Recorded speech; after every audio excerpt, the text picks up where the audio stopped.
Now, Deputy President William Ruto has implored on Kenyans to adhere to COVID-19 containment measures, saying the fight against COVID-19 will only be won if Kenyans take personal responsibility. The call coming as the government expressed concern over failure by a section of public servants to comply to COVID-19 guidelines, something that has left them exposed to the virus. In the fold.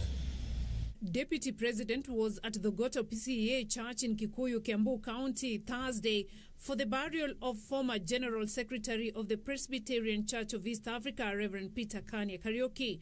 Ruto saying it was paramount that Kenyans seriously follow the Ministry of Health guidelines to keep COVID-19 at bay. Health Cabinet Secretary Mutahi Kagwe, who was representing President Kenyatta, said the late Kariuki will be remembered for supporting the less fortunate in the society and was behind the Adopt a Family program that was launched following the outbreak of COVID-19 in the country.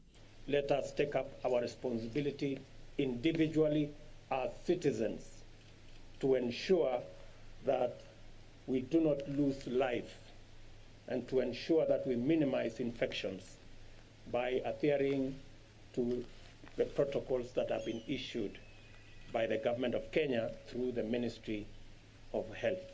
Reverend Peter Kanye Kariuki has remained amiable and humble, and those who knew and interacted with him benefited immensely from his selfless leadership, wisdom, and generosity.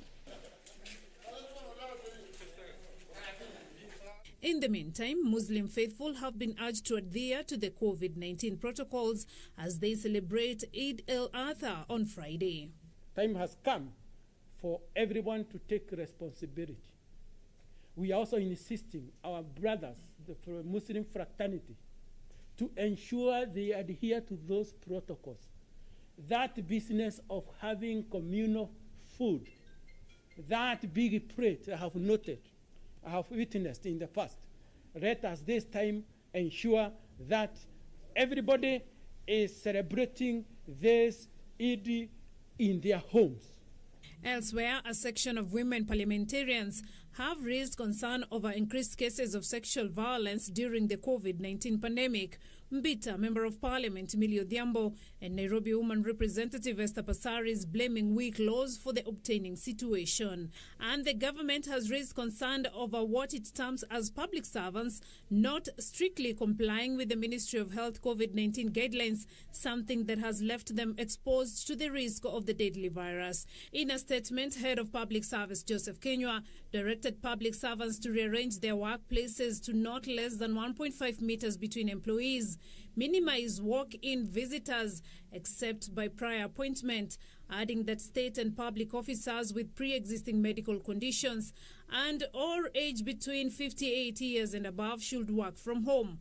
Kenywa saying high standards of hygiene must be maintained, with those who have tested positive for COVID-19 required to obtain requisite clearance before resuming duty. Beatrice Getonyang-Etich, Channel 1 News.